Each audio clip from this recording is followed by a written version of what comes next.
जब प्राण जाएंगे छूट लखने सिया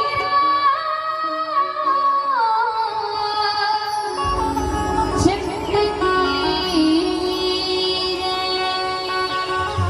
मर गया मैं प्यास मां बैठे हो तेरे आस मां कब आवे मोरे अंगना राम जी अब जिंदगी है बस तोरे हाथ मां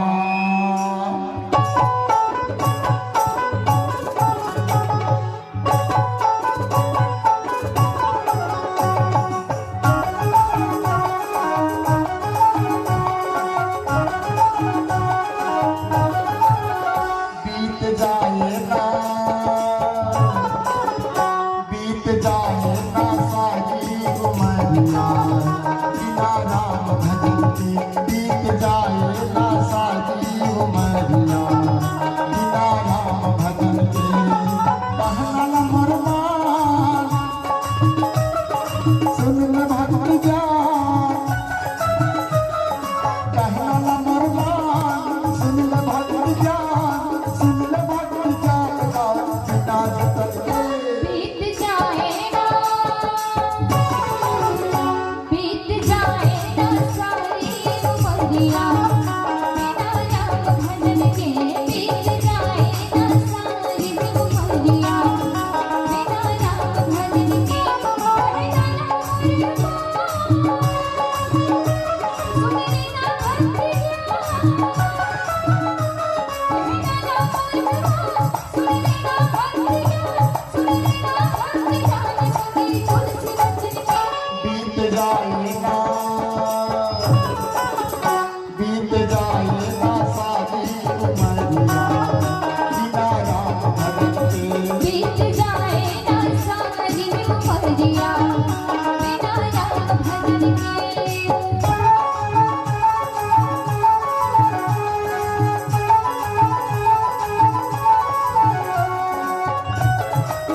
I'm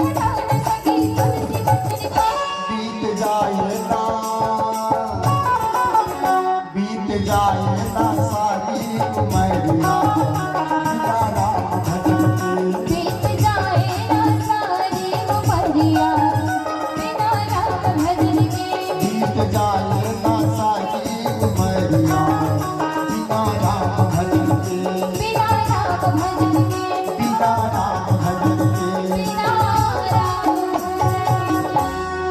बोली राजा रामचंद्र की जय हो। बीत जाए न सारी